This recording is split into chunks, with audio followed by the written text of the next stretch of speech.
Kira-kira apa yang menyebabkan Derek, seorang yang bernama Derek, bisa menuntaskan lari 400 meternya? Kira-kira apa teman-teman? Kenapa dia bisa menuntaskan dan kenapa dia mau menuntaskan lari di hari itu? Sebuah hal yang salah satunya menginspirasi saya. Kalau dia nggak terjatuh, nggak akan ada video ini, nggak akan pernah ada video yang sudah dilihat oleh jutaan orang, nggak akan ada saya yang salah satunya terinspirasi oleh Derek.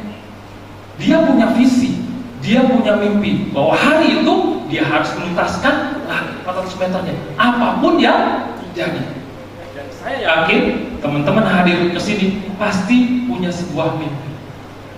Salah satunya ingin menghubung-hubungkan, connecting the dots. Dan saya berharap hari ini menjadi dots-nya teman-teman semua. Sejarah kehidupan teman-teman yang ke depan akan menjadi sebuah hal yang menjadi sejarah kehidupan yang tak akan terlupakan. 2 tahun lalu saya bertemu seorang guru, dan hari itu saya ditanya, kalau engkau dipanggil oleh Tuhan hari ini, kebanggaan apa yang bisa engkau sampaikan ke hadapan Tuhan? Ya Tuhan, inilah yang telah saya lakukan untuk orang lain, sehingga Tuhan berkenan memasukkan ke dalam surganya.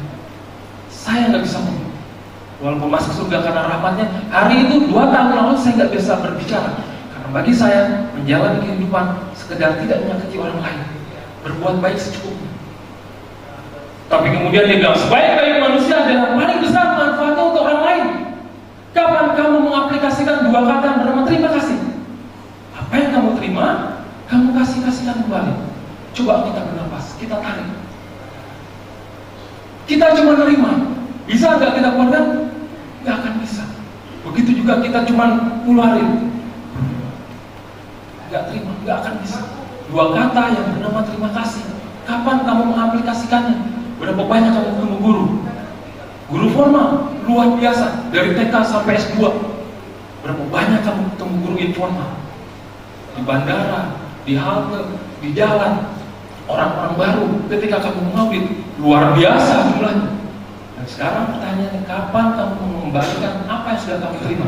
Kapan kamu mengembalikan apa yang kamu terima dari guru-guru formal? Kapan kamu mengembalikan apa yang kamu terima dari guru-guru informal? Hari itu saya nggak bisa jawab. Dengan begitu besarnya sudah Tuhan berikan, masa kamu cuma ngaudit doang? Masa hari-harimu cuma ngambil gaji, selesai, kasih istri dan anakmu, sisihkan sedikit? Yang sedikit apalagi kalau duit yang warna biru, yang pahlawan tanpa bawa golok, bukan yang pahlawan berpeci. Mau Jumatan yang diambil mana yang pakai golok? Oh ini pakai golok, taruh sini kanan. Yang ini yang berpeci taruh sebelah kiri. Repot nih.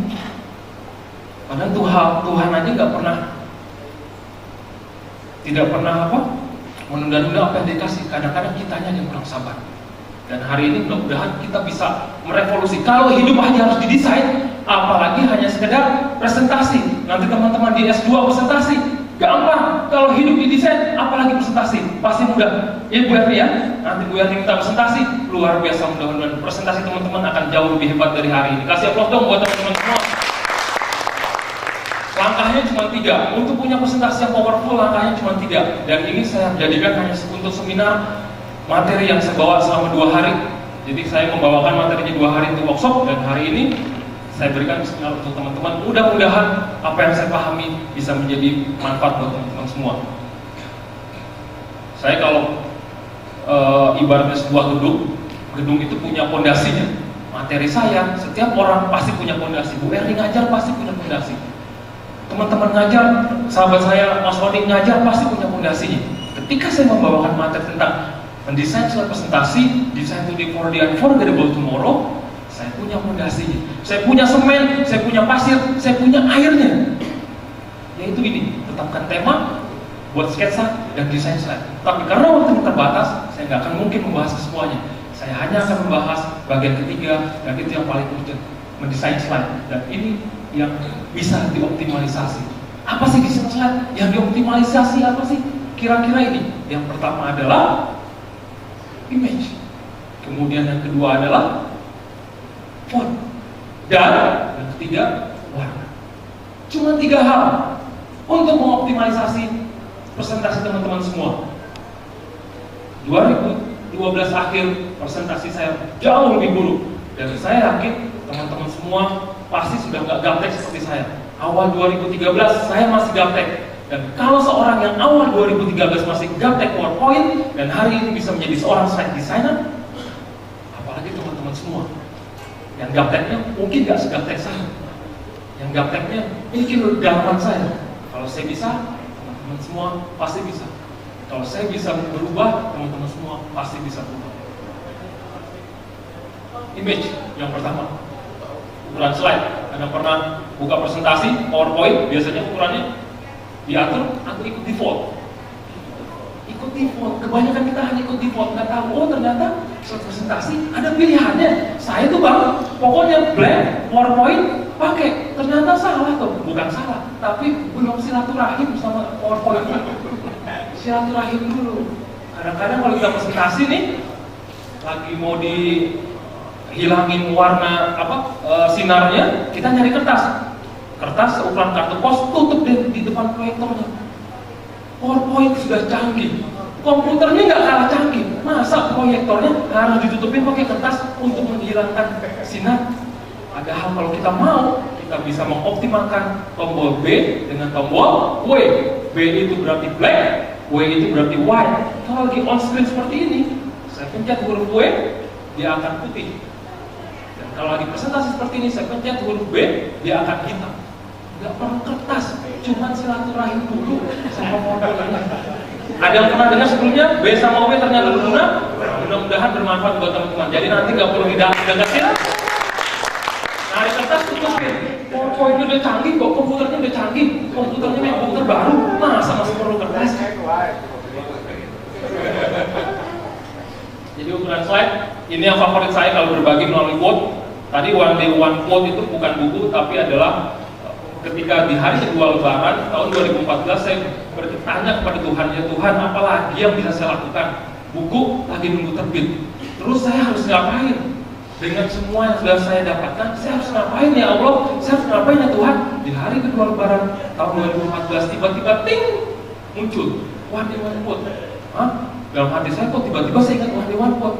Nulis setiap hari, desain setiap hari, susah. Tapi ternyata karena itu sudah yang terlintas pertama, saya berdoa mudah-mudahan menjadi insight-nya. Mulai tahun 2014 di hari kedua Lebaran saya mendesain one day one quote, saya sebar di Facebook. Dan kadang-kadang kita nggak pernah tahu kapan kebaikan itu menjadi hikmah buat orang lain. Pagi-pagi mau ke kantor, ting, BBM masuk. Bang, terima kasih banyak. Quote-nya ini nendang banget. Quote-nya ini majel. Ini gue banget bang. Padahal waktu saya bikin itu untuk nasihatin diri saya sendiri. Karena guru saya selalu berpesan, jangan pernah kamu mendesain quote, jangan pernah kamu menasehatin orang kalau nasihatnya belum kamu lakukan. Kalau seperti itu, kamu munafik. Kamu hanya ingin di-like sebanyak-banyaknya di sosial media. Kamu hanya ingin terkenal di dunia maya. Tapi kenyataannya kamu gak melakukan. Saya melakukan dulu, baru saya sebarkan untuk orang lain. Saya gak pernah tahu berapa besarnya kalau kebahagiaan itu dijadikan uang. Karena kalau katanya penyanyi cita-citakan sakit di sini, saya bahagianya itu di sini. Luar biasa bahagianya. Orang melihat quote menjadi berubah. Kita nggak pernah tahu kapan Tuhan menjadikan kebaikan itu lewat jalan yang mana. Dan yang ini yang paling favorit saya, 16:9. Seperti itu, 16:9. Dan yang teman-teman sering pakai biasanya adalah yang ini, 4:3. Defaultnya PowerPoint adalah ini. Oh ini yang sering pakai. Ternyata ada 16:9. Kalau 16:9 banyak dipakai di luar, lebih lebar. Kalau 4:3 on screen full. Kalau 16:9 seperti ini. Kemudian sumber image. Siapa di sini yang ketika mau mendesain slide masih ngambil dari Google? Mbak Google cari misalnya gambar orang presentasi, cari misalnya mikro, kan kelas mikro itu ya, masukin kata keyword mikro, wah, langsung di Google, ambil, tag, pakai, nggak filter. Padahal kita nggak pernah tahu itu ada copyrightnya nggak. Pakai aja, lah kan bang, udah ada di internet. Kalau ada di internet kan gratis. Siapa bilang? Selama gambar diupload ke internet, selama tulisan diupload ke internet, pasti dia akan melacak oleh Google. Dan di sana pasti ada copyright, kita nggak pernah tahu. Sumber image yang paling gampang adalah koleksi pribadi. Nggak ada yang membantah dong kalau ini saya pakai. Nggak ada, oh itu gambarnya keren banget begitu, jangan dipakai dong. Nah, itu lain soal. Koleksi pribadi nggak akan ada yang membantah. Dan yang kedua adalah ini, royalty free. Ini yang saya pakai untuk di buku saya. Namanya sih royalty free. Free kalau royaltinya sudah dibayar. Free, royalty free. Ini yang kadang-kadang orang nggak pernah tahu, diambil aja. Ada royalty free. Free kalau gambarnya sudah dibayar. Saya waktu mau bikin buku sama Gramedia dikasih tapi kurang bagus, saya beli satu paket 5 gambar $40. Jadi yang ada di buku saya harganya $8. Saya desain sendiri, kasih Gramedia dan mereka setuju. Mereka mau karena saya melampirkan invoice pembeliannya. Mereka nggak mau juga dong digugat. Yang ketiga, dan ini yang luar biasa banyaknya. Ini yang nanti pulang dari sini teman-teman tinggal searching. Oh ini kan gratisan. Kalau ada kata-kata Creative Commons atau kodenya CC0, ini yang gratisan, bisa teman-teman pakai. Kalau Creative Commons bahkan even for commercial purpose, teman-teman ngadakan training berbayar, gambar-gambar ini pakai gratis, nggak bakal ada yang gugat. Creative Commons CC0 di pixabay.com, salah satu favorit saya, luar biasa banyaknya. Saya minta kepada teman-teman fotografer, ayo dong kumpul fotografer Indonesia, bikin portal sendiri. Pixabay ini eposnya orang bule. Kalau yang berbayarnya shutterstock.com, fotografer yang berbayar nyari duitnya dari shutterstock.com, salah satunya. Tapi yang eposnya, yang dia berbagi keahliannya di pixabay.com, salah satunya.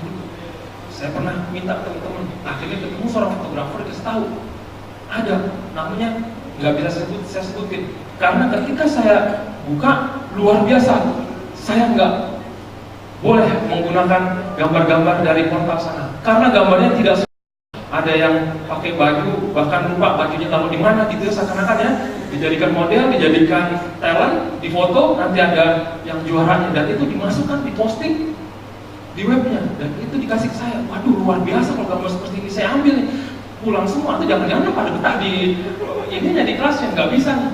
Yang orang Indonesia bikin seperti itu, wah kacau, belum ada, masih banyak yang orang boleh bikin. Itu kalau sumber. Sementara kalau jenis image, saya menggunakan ini, menggunakan gambar, menggunakan icon dan menggunakan video. Video di awal sudah menjadi salah satunya, tapi biasanya tidak hanya langsung tempel. Saya kasih gambar isi, saya kasih gambar TV, jadi videonya tidak langsung on screen untuk mengoptimalisasi. Ini salah satu yang dibikin oleh sahabat saya untuk mengkomparasi jumlah hemodialisis pasien di Indonesia dan di Malaysia tanpa perlu pakai Excel. Sudah kelihatan penderitanya 1:6 tanpa harus melihat lagi ke jumlahnya karena sudah kelihatan orang 1:6. Jumlah mesinnya 2,5:1, 5.000 sekian berbanding 2.000 sekian. Visualnya lebih dapat dibanding dipampangkan Excel, apalagi cuma copy paste, fontnya 12 sudah. Habis itu ngeliat lagi, waduh tabel masih banyak, ngumet nih, bolak-balik ngantuk analisa, ngeliat terlalu banyak tabel. Ini biasanya seperti ini, saya lewatin dulu, langsung ke font, kira-kira di sini kalau presentasi fontnya yang dipakai. Font yang digunakan apa? Yang masih pakai Times New Roman ada apa kan? Yang pakai Times New Roman, yang pakai Arial, yang pakai Calibri, apalagi yang pakai Sagu sama Comic Sans masih ada? Comic Sans, Sagu itu adalah salah dua di antara beberapa font yang diharapkan untuk dipakai. Karena nggak jelas masuk ke anak-anak enggak, apalagi profesional. Nanti tinggal tidak, wah masih Comic Sans. Bang Andi nggak jelas nih, font nggak jelas. Mulai kan, pakai Arial, baca buku pakai baca buku Arial, download atau baca web Arial, baca majalah Arial, dapat report Arial, bikin report ke Ibu Erni Arial juga, bikin presentasi Arial, cinta mati sama Arial. Padahal di laptop saya ada 800-an font, gratis semuanya. Itu bisa kita pakai. Kenapa kita cinta mati banget sama Arial Times New Roman? Banyak yang luar biasa lainnya. Kalau bagi saya desainer, Times New Roman Arial itu adalah boring font yang sehari-hari kita lihat. Kalau kata orang Jakarta, lu lagi, ketemunya lu lagi, dipakai lagi. Nanti tinggal dilihat. Begitu banyak. Kalau yang mau tahu nanti downloadnya dari mana aja bang, nanti saya kasih referensinya. Saya bisa WhatsApp. Nih, bahkan saya ngambil gambar Gowoi Area. Ada jenis fontnya, kemudian ada ukuran fontnya, kemudian ada jumlah fontnya. Nih, kalau serif itu artinya ada bayangan-bayangan halus, kaki-kaki halus. Seperti Times New Roman itu kan ada di ujung-ujungnya ada kaki-kaki halus, ada bayangan halus. Serif diwakili oleh Times dan masih banyak yang lain. Ledger salah satu favorit saya, Rockwell salah satu favorit saya. Times hanya untuk membuat report, tapi PowerPoint saya mendesain, saya pakai yang lain. Kasihan yang lain nggak dipakai, mereka juga berharap dipakai sama kita. Masa udah disediain nggak kita pakai gitu, kasihan kan? Kita pakailah yang lain, jangan Times New aja yang diajak makan ya Bu ya. Yang lainnya juga diajak. Kemudian yang kedua adalah sans serif. Sans itu artinya tidak, maka tipikal font ini tidak ada bayangan-bayangan halusnya. Tipikal font modern. Kalau serif tidak cocok untuk billboard. Jadi nanti kalau teman-teman pulang ada melihat billboardnya RH, dilihat RH dari jauh nggak kebaca, cuma RH-nya aja, tapi pesannya nggak kebaca. Kenapa nggak kebaca? Karena beliau yang mendesainnya menggunakan tipikal font serif. Font serif seperti Times New Roman nggak cocok untuk besar. Yang font ini sans serif cocok untuk media-media besar, untuk web, untuk billboard, untuk X-banner, untuk backdrop. Maka yang ini pakai sans serif. Kalau ini pakai serif nggak akan kebaca. Ini contoh-contohnya. Masih banyak selain Arial, bebas. Kemudian ada Oswald Helvetica, salah satu favorit saya. Kemudian yang ketiga adalah ini, kursif atau menyambung. Kalau ada yang melihat acaranya Sule dengan Andre, ini talk show. Nah, talk show-nya itu nama fontnya lumayan keren. Namanya adalah Wolf in the City. Keren banget Pak. Nama fontnya serigala di dalam kota.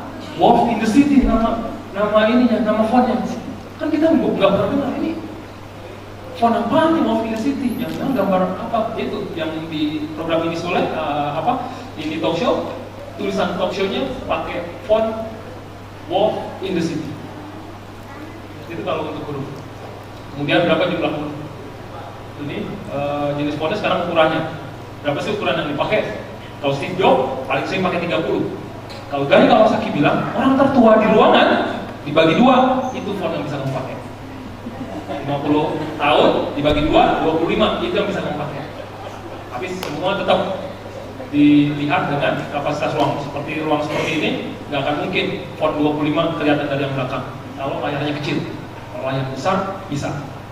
Jadi kalau Steve Jobs paling sering pakai 30, saya pakai 30, 32. Kalau untuk yang agak kecil pakai 25 sampai 24. Di bawah 25 agak susah. Apalagi 12, copy paste, lupakan. Jangan pernah. Jumlahnya berapa banyak? Rumusnya adalah 2 optimal, 3 maksimal. 2 optimal, 3 maksimal. Cukup seperti contoh di atas jumlah font. Jumlah itu pakai yang kursif, fontnya pakai yang sans serif. Cukup 2 optimal, 3 maksimal.